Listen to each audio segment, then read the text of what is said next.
Japan, land of the rising sun. Ipinasilip namin sa inyo ang kanilang kakaibang buhay, kultura at tradisyon sa 2 episode ng Biyahe ni Drew. Pero marami pa kami hindi na ipakita sa inyo. So now, we're sending you some postcards from Japan. Sa lawak nito, humigit kumulang 24 hectares. Ang Kyoto Station ang isa sa pinakamalaking building sa Japan. 70 meters ang taas nito, o kasing taas ng 15-story building.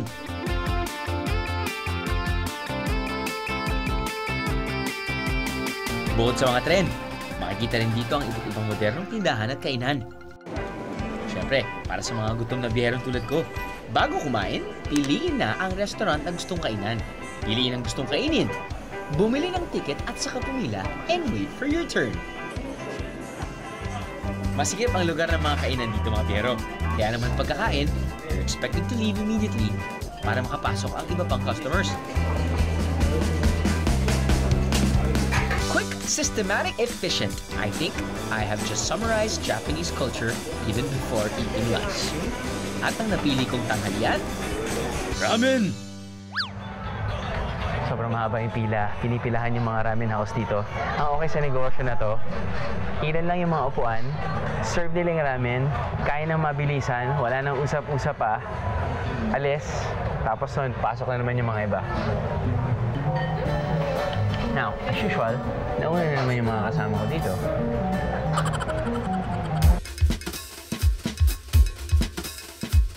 I think 2 years ago, nagkaroon ng ramen boom sa Pilipinas. So yung mga tantamen or yung mga iba't ibang klaseng ramen, medyo nagiging common. Hindi naman super common na, pero medyo kilala na sa Manila. Now, yung gusto kong malaman kung ano man pinagkaiba na tikman kong, for me, the best ramen na natikman ko sa Pilipinas as compared to the ramen that I'm gonna be eating now. What's inside? Alam ko lang may noodles, may pechay, may giniling na pork, at yung importante sa lahat ng masarap na ramen ay yung broth. Now, yung broth nila, hindi ko alam. Kanya-kanyang style yan eh. Kaya sila, ilang araw nilang pinakukuluan. May nga ako nakita sa TV na gamit-gamit nila pig's feet. Now, hindi ko talaga alam kung anong nilalaman nito, pero who cares? Kung masarap, tingnan natin.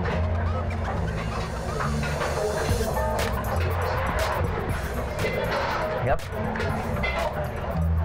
Okay. Ang nalalasahan ko, peanut sauce na may sesame oil.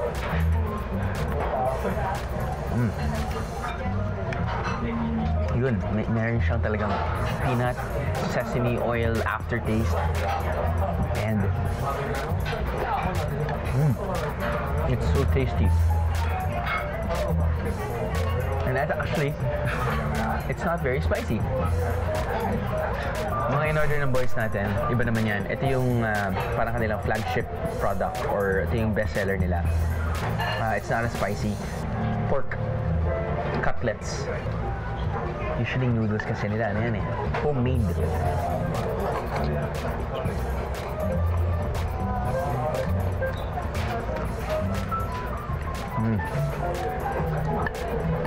Yup. It's either that or sobrang gutom lang ako. Hindi, pero talaga. It's really, really good ramen.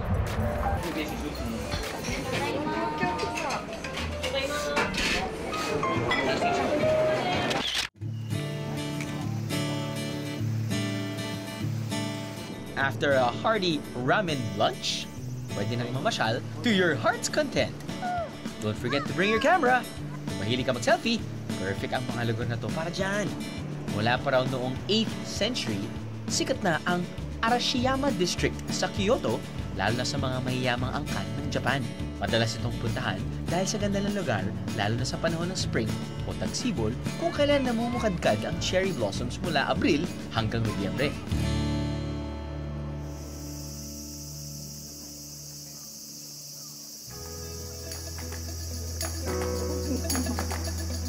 Isa sa tampok na lugar dito sa Arashiyama ay ang Bamboo Grove, kung saan pwedeng maglakad sa pagitan ng nagtatayugang kawayan.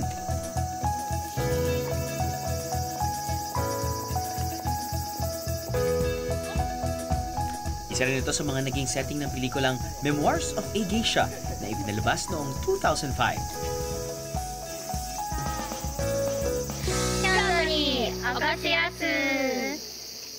Ang Kyoto ay binansagang ding City of 1,000 Temples at ilan sa mga templo na yon ay matatagpuan dito sa Arashiyama District. Tulad ng Tenryuji Temple na isa sa 5 greatest Zen temples ng Kyoto at isa ring UNESCO World Heritage Site. Hindi ka ba dito? Sa Adashino Nenbutsuji Temple naman, makikita ang humigit kumulang 8,000 maliliit na estatwa.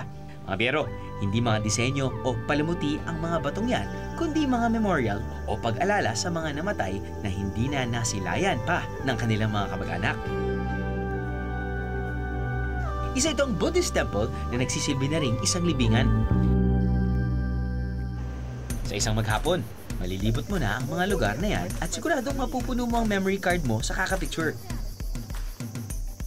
Pero kung hindi lang ganda sa paningin ang hanap mo, dito ka na sa gandang hindi mo lang matitingnan, kundi matitikman mo pa.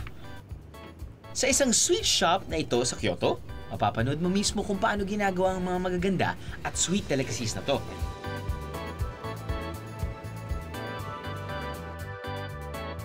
Ito ang Tsuruya Yoshinobu.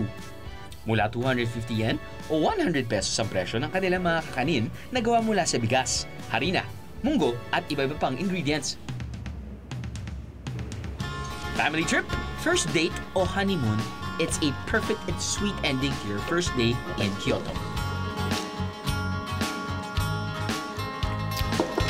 Sending you some more postcards from Japan.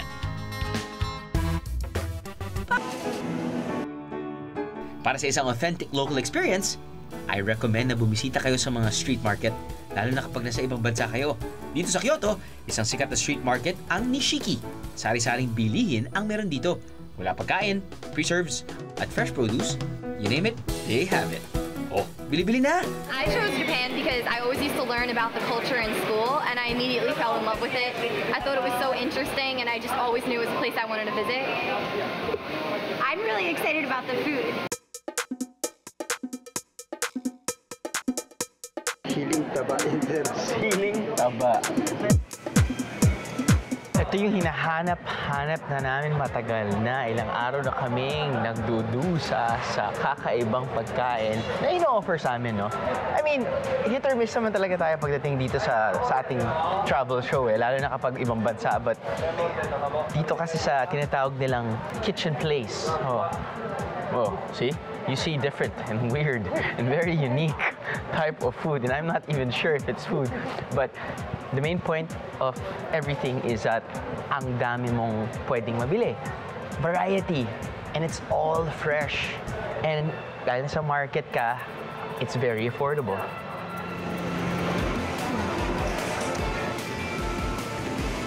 What is this? Sorry? Oh, this is soup and spice thing.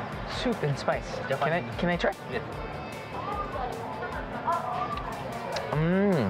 It's funny na pag magtitaste ako ng ganitong soup, alam mong, okay, nasa Japanese restaurant ako. Ganun yung feeling.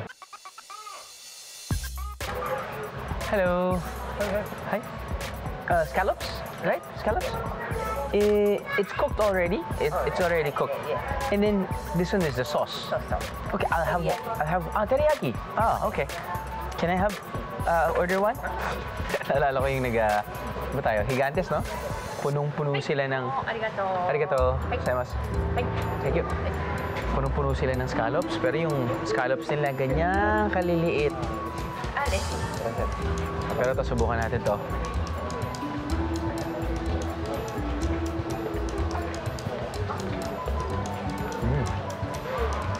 Okay. Good. 500.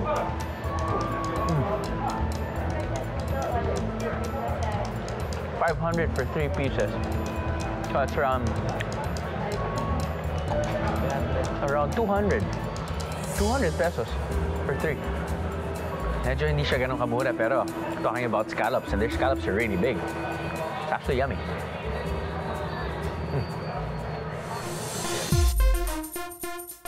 Oh, sake? 酒です。はい。ライスワイン。ライスワイン。 So it's rice wine, sake. Ah, it's good. Sake is good. Alcohol is good. And it's 10 a.m. Anytime, alcohol is good.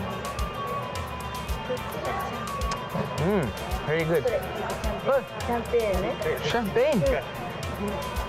Wow. ライスね。ライスシャンペーン。 Rice champagne. Ooh, this one is sweeter. Wow, very good. Tastes good. Thank you so much. Thank you. Arigato. Wow.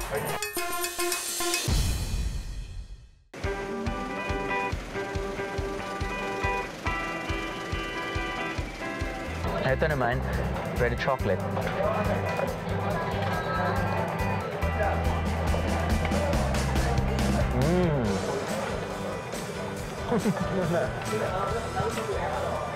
Yung chocolate nila, parang tsokolate na frost mula sa chocolate cake. Pero itong chocolate cake na to, hindi masyadong matamis. Parang actually dark chocolate nga siya eh. Semi-sweet chocolate. At nawawala na yung crew ko. Biglang naglalaho na. Biglang umalis na yung mga crew ko dahil wala na. Nag-shopping na yung cameraman ko. Bye! Kung ang hanap mo naman ay mga katana o authentic Japanese samurai swords, mahirapan kang makabili rito. Ang next best thing, authentic Japanese-made knives. Isa sa mga shops dito sa Nishiki ay nagbebenta ng mga Japanese handmade knives and cutlery o mga gamit na pangkusina. Ang Aritsugu Company ay isang family business na humigit kumulang 400 years na raw gumagawa ng mga kutsilyo. Iba't ibang klase ng kutsilyo para sa iba't ibang klase ng gawain sa kusina. Customizable na, hahasain pa para sa iyo.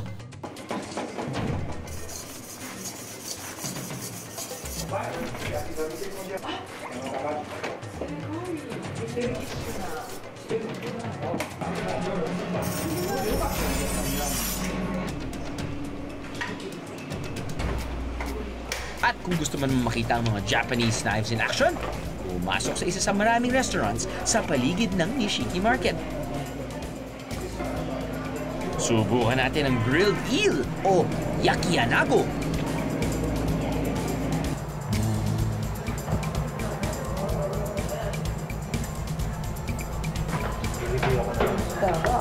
Thank you. Thank you.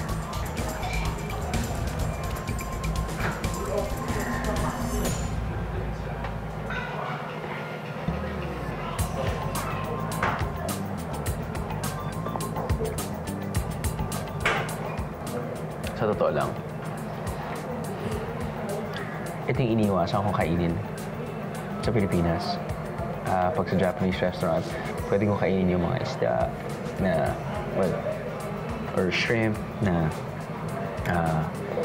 sushi or whatever, no? Pero yung unagi, which is eel, which is this one, iniiwasan ko dahil nagkaroon ako ng bad experience. Yung unang tinigman ko, parang meron akong lansang natikman. Pero ngayon, kalahin mo, not bad. It's not naman how it was cooked. Maybe it's because of the freshness. Maybe because of the teriyaki sauce. But no, it's more of the freshness, I'm sure. But hey, you know what? It ain't that bad. Actually, it's kind of good.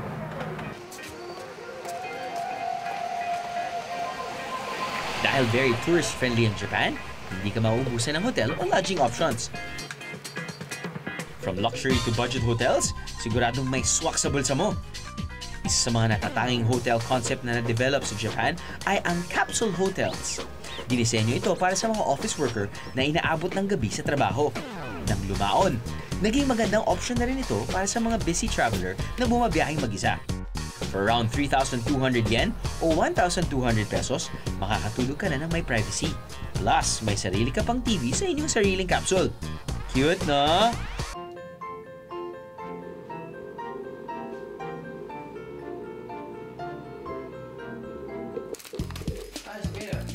As an option, pwede naman kayo makihati sa isang hotel room ng kasama mo. Bawiin nyo na lang sa pagkain ang natipid nyo.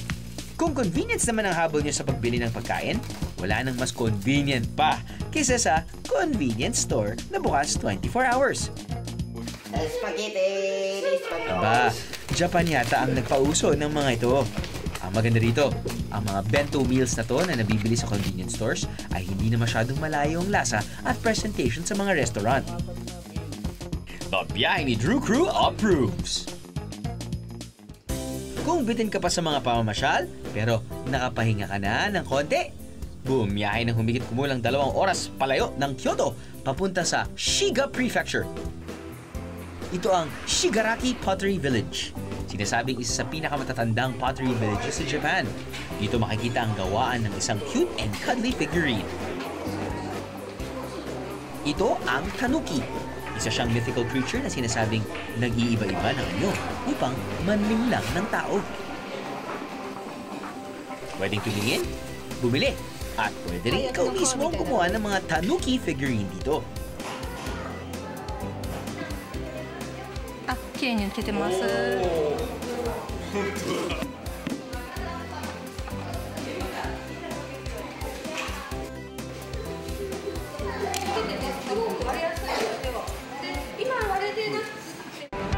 Sa obserbasyon ko, mas bumibilis ang takbo ng buhay sa Kyoto kapag gumagabi na.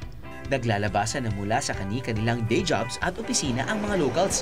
They meet with friends and dine in outdoor restaurants called kawadoko. Notable to.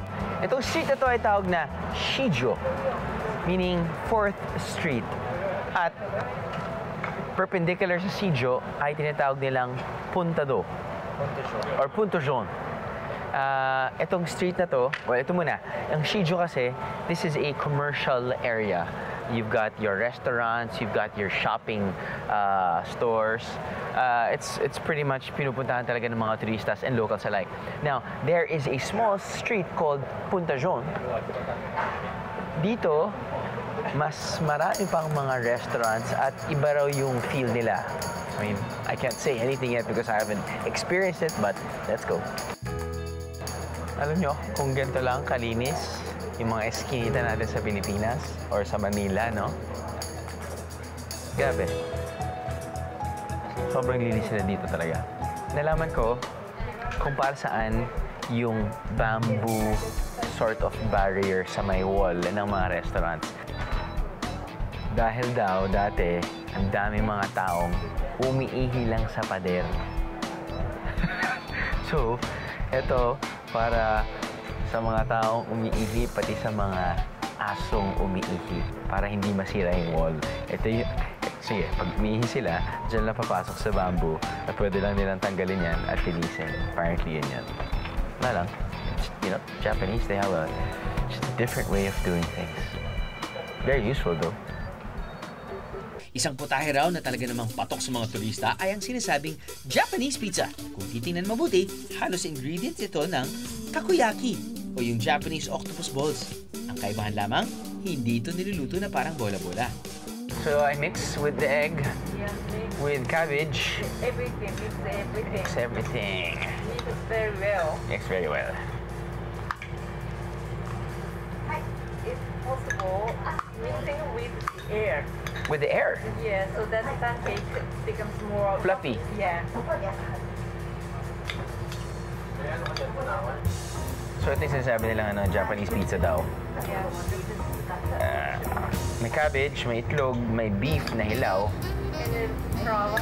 Tapos may flour, yun yung binding nila. And the best thing is ginger. At may ginger.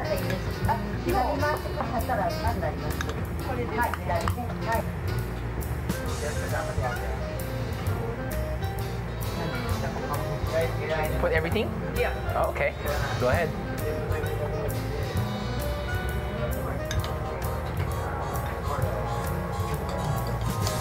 Like taco. Oh, circle.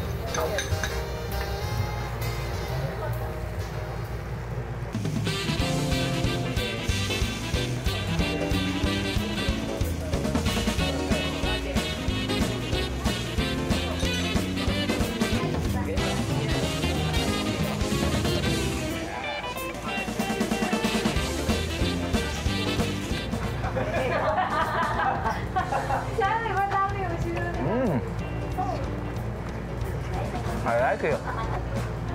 I like it. I like it a lot. Because I'm really hungry. Nagpapalasa talaga ay yung sauce. Para sa akin, damihan mo yung sauce. Kaya mo pa ng sauce dito. Lagi mo, sir, marami. Yan. I'll put sauce on you? Yep. Also, yours?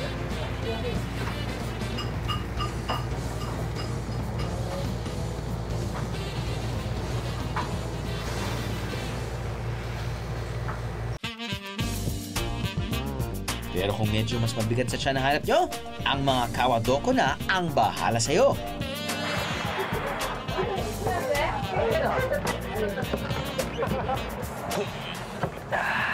Takes getting used to.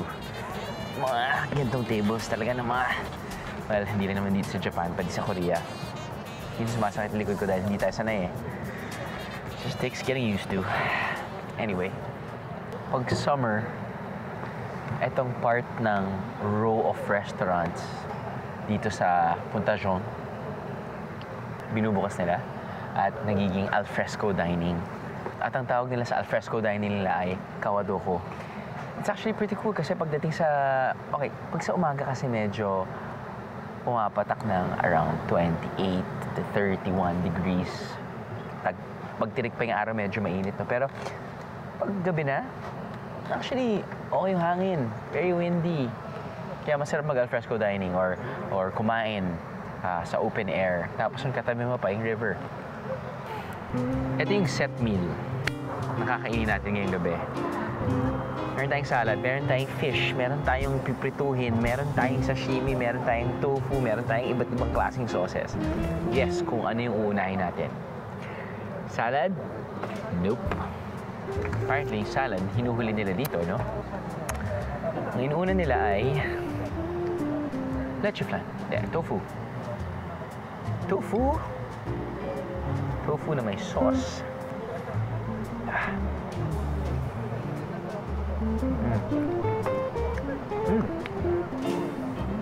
Tofu na may konting maalat na sauce. Pampigay ng lasa. Okay siya. And then, after eating the tofu, kain ka ng sashimi. Now, hindi talaga ako kumakain ng sashimi. But, you're in Japan, and they have really, really fresh sashimi. So, here goes. Or here. Or here again, I don't know.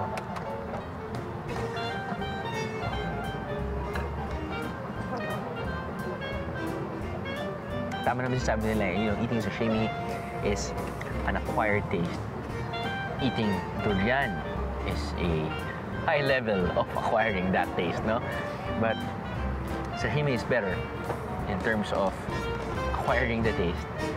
And kahit pa paano, after so many tries, na-appreciate ko na din. I mean, nagsimula ako sa kinilaw. Tapos ngayon, eto talaga, hindi luto. Kind of melts in your mouth, no? I should start cooking or deep frying itong mga tinatapos nilang teppanyaki. Teppanyaki. Now, I'm not sure kung boiling na to, no? Pero sasasoy ko dito. Okay? Which is some form of a batter. And then,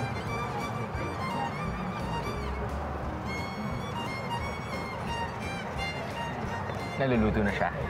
Now, habang nagluluto, subukan naman natin itong isda. How the hell are you gonna eat this?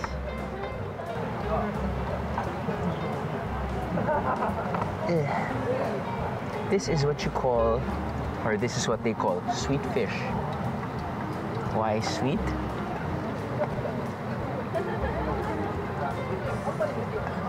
I have no idea. It's not sweet. It's actually salty. Oh, who cares? Cool.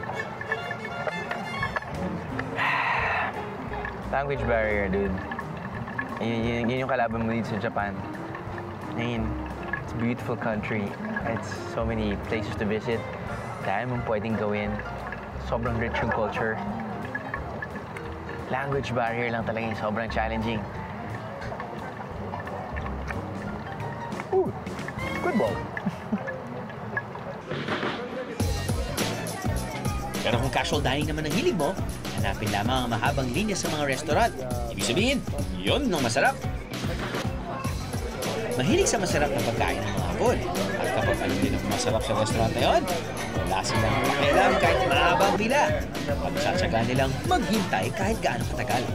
Tulad na lang ng restaurant na to, ang Yamaton. Ang haba ng pila, guys. Sikat kasi ang kanilang specialty, ang katsu o breaded pork cutlet.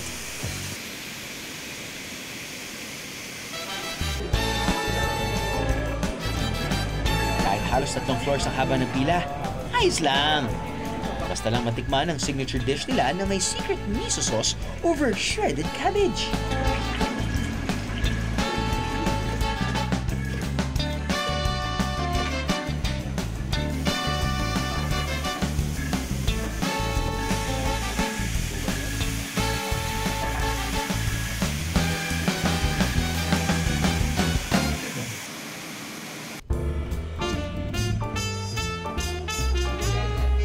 Kung casual dining na may kasamang konting social drinking with friends naman ang hanap mo, tingin-tingin sa paligid ng isang izakaya o Japanese bar.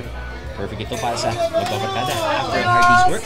Ang specialty nila dito, mga finger food o pulutan.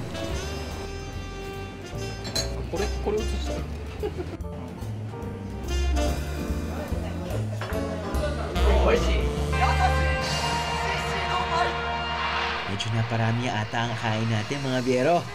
It's time to burn those calories! At isa sa pinakamagandang paraan ay sumali sa pinakamalaking dance festival sa buong mundo, ang Nippon Domanaka Festival.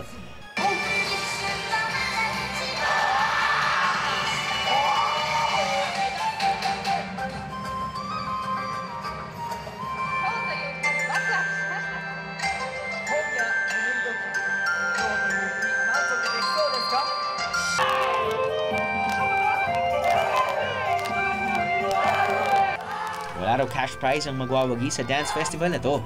Ang pinaglalabanan nila ay ang tanging karangalan lamang.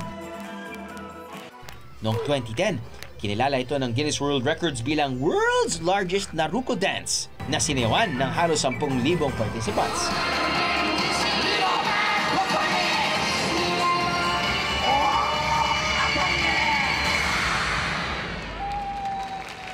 You can join this festival for free and you also can dance together. Please come this festival and join us. 2 to 3 days in Japan simply won't cut it. Stay for a week to have a better glimpse of its beauty. Stay for a month to get to know its culture. Pero when it's time to go back home to our beloved Philippines, do not despair. Dahil sa ilang oras mo paghihintay sa airport ng Nagoya, marami ka pang pwedeng gawin, tikman at silipin. Ang Chubu Centrair International Airport ang entry at exit point mula sa Nagoya, Japan. Kadalasang last flight in and out ang biyaheng Manila. Mabuti nang maaga ka sa airport kaysa mahuli, di ba?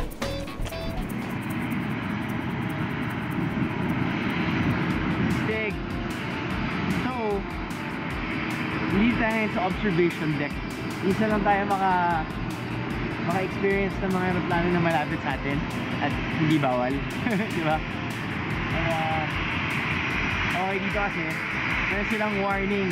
Caution! Strong winds! Well, so far, hindi naman magandang kalakas yung hangin. Actually, the temperature here in Japan is it's not hot, it's not too cold. It's slightly tagaytay weather kapag tanghali. Hindi lang pag nasa loob ka ng airport at may glass, di ba? Makikita mo pero hindi mo nararamdaman eh, hindi mo naririnig, hindi ka tulad dito sa observation deck na bukas. Ramdam mo yung hangin, rinig mo yung ingay ng mga turbo engine or jet engine.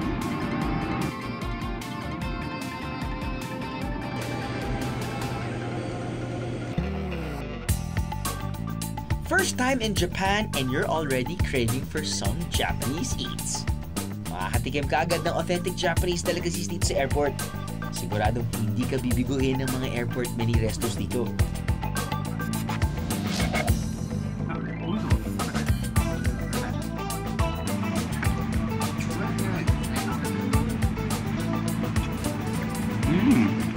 Okay. Parang siyang ano. Actually, pork siya. Tapos yung sauce niya, miso. Parang siyang ano. Ba yun? Ano bang breaded pork? Katsudon? Or tonkatsu or something? Something like that. Cool.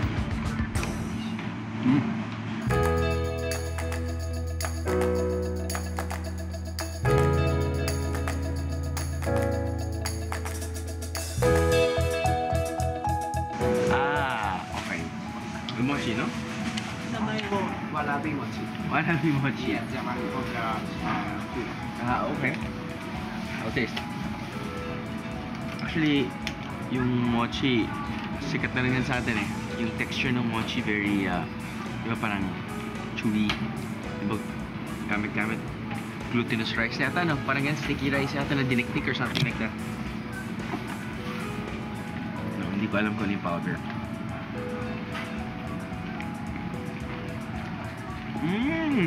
No. Ay, parang palitaw sa atin, parang ganyan. Ang ganyan yung lasa. Tapos yung powder niya parang muscovado. Parang gano'n. So, hindi gano'n katamis. Hindi naman siya powdered sugar. Parang swabe lang yung tamis niya. But yung hinahabol mo dito talaga yung texture ng mochi kapag hinuhuya mo na sa loob ng bibig mo.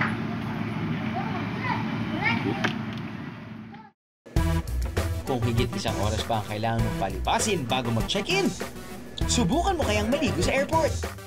Yep! You heard me right! Maligo! Akalain niyong may Japanese bathhouse sa loob mismo ng airport? Alright. So I guess, ito yung locker room.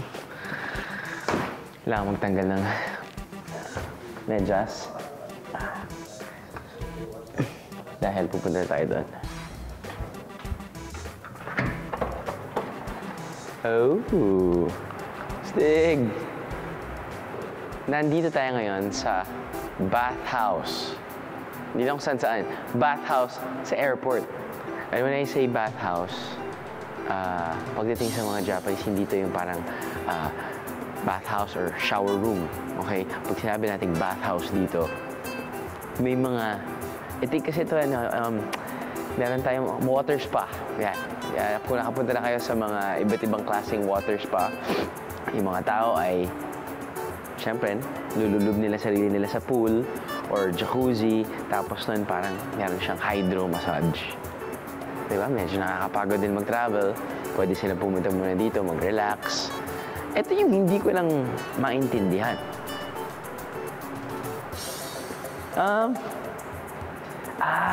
Okay. So I'm guessing, ito yung inuupuan nila. May mirror sa harapan. Bakit may mirror sa harapan?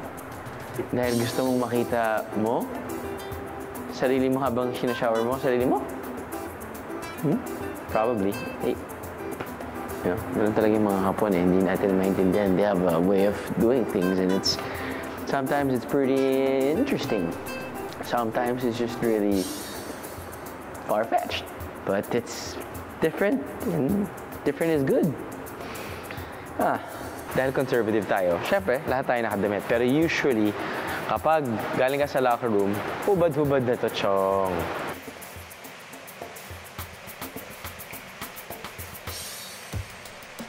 So, nakasulat, keep out tattoo. At first, kala ko yung, alam mo yung tattoo na peke, yung temporary lang. Nilalagyan ng tubig. Alam mo yung ganun? Kasi kala ko madudumihan. Yun pala. Talagang kapag may tattoo ka, bawal kang pumasok. Tignan namin bakit.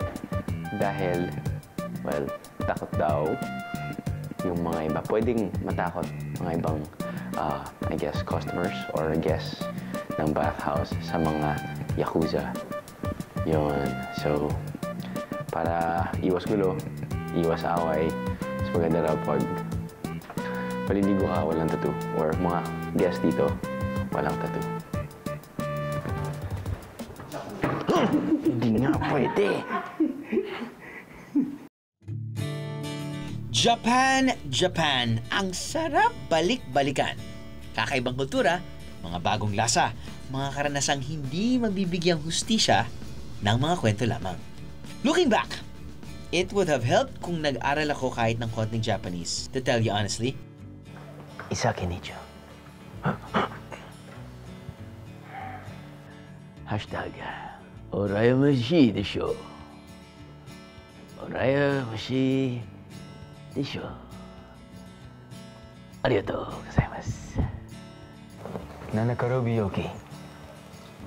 Nanakarobi yoki. Karobi yoki. I can't fake it, I know. But I know I'll surely practice my Japanese more for my return visit to Japan.